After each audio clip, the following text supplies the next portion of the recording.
مشروع هيجا عقيدة أنا وحاوية فضرة كتابك إلهي إني استيدن.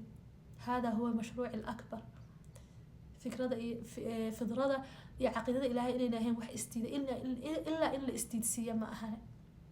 marka inagu maanta maxay way guryaheena aynu ku dhaqanaa guurarka aynu haysano maxay way guurarka aynu haysano waa natiija ka timi maxaan ku iraahdaay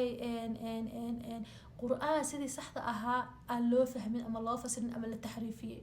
yani waxaynu soo bowsanay tafsiiro loogu tala galay in maxaan ku iraahdaay dana gaar ah la dhexmarsiisto اجتماعيا سياسيا ثقافيا maxaa dad badan oo maxaan ku dhahdaay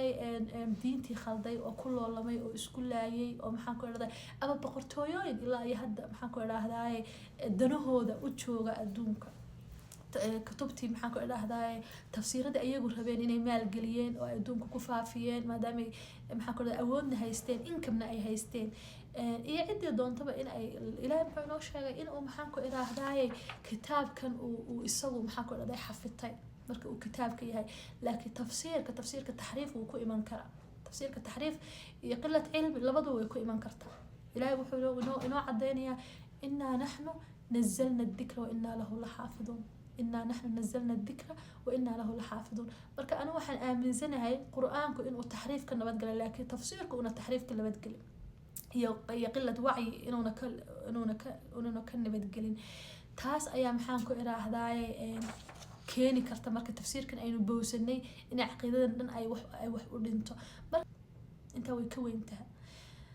qiimatul amaanana waxa weeyaan ilaahay in uu ku yiri quraankiisa hunna libaasun lakum wa antum libaasun lahunna qiimatul amaana doorsanaantii lamaana qiimatul amaana ya قمة الأمانة تاسع أي كينيس مركا وأنا يحلقتها كلاتو دليردنا وحن فريا إن أي كوجور سدان فدرة إن أي ميثاق كوجور سدان إن عقيدة التطرف كأجريه هذا بربوري ليس أي بدلان أو كبدلان عقيدة للبناء عقيدة بناء إن أي كبدلان أي دليردنا فريا إن أي كتاب كود برتان إن محاكو إلى هدايا أي فدرة راعان إن أي جريه نوال فرحسن maxaan ku ilaahdaaye amaanada ilaahay aad la hortagaysid sawaajku waa amaana waa miisaaq hadii aadan awoodin nikaaxso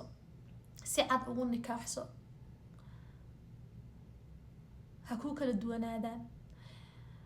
hadii aad la imanaysa aqeeda tadmiir guri ha dhisin sidoo kale gabadha hadii aadan miisaaq ninka ka qaadanaynin oo aanu ahayn maxaan ku ilaahdaaye nin miisaaq kula imanaya ka fakar mar iyo 2 iyo 3 inaad guri dhisatid faqrigu wax ceeb ma aha la isku mannaco dhalinyarada iyagoo aan waxba haysan way isguursan karaan way isnikaaxsan karaan sawaajna way la imaan karaan ilaahay baa ka qina yeelay